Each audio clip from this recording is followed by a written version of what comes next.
அஸ்ஸலாமு அலைக்கும். இதான் காபத்துல்லாவுடைய வைக்கக்கூடிய தோற்றம். அல்லாஹ் குர்ஆனில் சொல்லிட்டு அவ்வளோ வைக்கணும் முதலாவது அமைக்கப்பட்ட பள்ளி இதுதான். இது ஆரம்பமாக மலக்குமாரில் கொண்டு இது அஸ்திவாரம் போடப்பட்டது. இப்ராஹிம் அலைஹிஸ்ஸலாம் இதை புனர் நிர்மாணம் செஞ்சாங்க. அதுக்கு பின்னால் இப்ராஹிம் அலைஹிஸ்ஸலாத்துக்கு பின்னால் இது திருப்பி குறைஷிகளால் புனர்நிர்மாணம் செய்யப்பட்டுச்சு.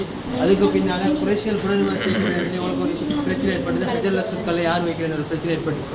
அந்த நேரத்தில் இந்த ஹஜ்ஜுல் அஸ்வத் கல்லை அவங்க எல்லாரும் பேசி முடிவெடுத்து கொண்டாங்க. யார் பள்ளிகளுக்கு முதலாவது வராங்களோ அவங்க அந்த ஹஜ்ஜுல் அஸ்வத் கல்லை எடுத்து வைப்பாங்கன்றது அவங்களுக்கு முடிவு செஞ்சு கொண்டாங்க.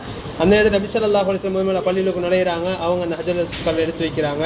அதுக்கு பின்னால் ஹஜ்ஜாஜ் இப்னு யூசுஃப் உமையாக்களுடைய காலத்தில் அவர் அப்துல்லா இப்னு ஜுபைரில் ஏற்பட்ட ஒரு பிரச்சனை மூலமாக அவர் பள்ளியில் வைக்கிறாங்க.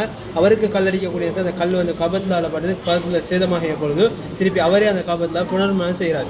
அதுக்கு பின்னால் இந்த பில்டிங்குடைய தேவை அப்போ ஈக்கல்ல. அதுக்கு பின்னால் அந்த அப்பாசியாக்கள் உஸ்மானியாக்களோட காலத்தில் இந்த பில்டிங்குடைய தேவை ஏற்பட்டுச்சு. ஏன்னா மக்களோட வரிகள் அதிகமாக இருந்துச்சு. அதுக்கு பின்னால் இந்த அப்பாசியாவோட காலத்தில் இந்த பில்டிங் ஏற்படுத்துச்சு. அதில் இப்போ இருக்கக்கூடிய இந்த பில்டிங் மன்னர் பஹதால ஏற்பாடு செய்யப்பட்டது. அதுக்கு பின்னால் இதுதான் இப்போ இருக்கக்கூடிய பில்டிங் கட்டிடம். இதுதான் இந்த இடங்கள் ஹஜ்ஜுல் அஸ்வத். இதான் ஹஜ்ஜுல் அஸ்வத்.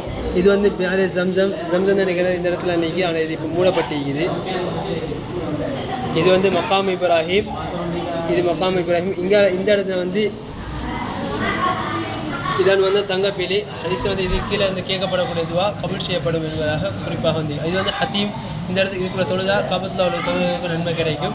இவர் தவாஃப் செய்யக்கூடிய நேரத்தில் ஆரம்பமாக ஹஜ்ஜுல் அஸ்வத்திலிருந்து ஹஜ்ஜுல் அஸ்வத்தை மோந்து கொண்டு அவ்வாறு இல்லாது இஷாரை செஞ்சு அதை மோந்து கொண்டு தவாஃப் ஆரம்பிப்பார்.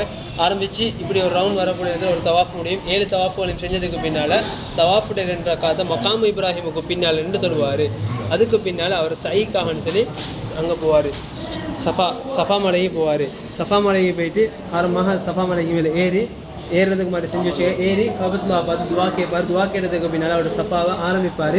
போய் மருவாக்கு போகிறது அவர் ஒரு தொங்கோட்டை முடியும், ஒரு சை முடியும். திருப்பி அங்கேருந்து திருப்பி மருவாடைய மலையில் ஏறி திருப்பி காபத்துல்லாஹ் அவர் துவா செஞ்சதுக்கு பின்னால் திருப்பி சஃபா போகிறாரு. இப்படி 7 தரம் செய்யக்கூடிய நேரத்தில் அவர்கிட்ட 3 தவாஃபும் முடியும். இதான் இப்போ இவங்களுடைய காபத்துல்லாஹ். இப்போ 2020 எப்படி காபத்துல்லாஹ் கெட்டப்படுறது செஞ்சு வச்சுக்கிறாங்க.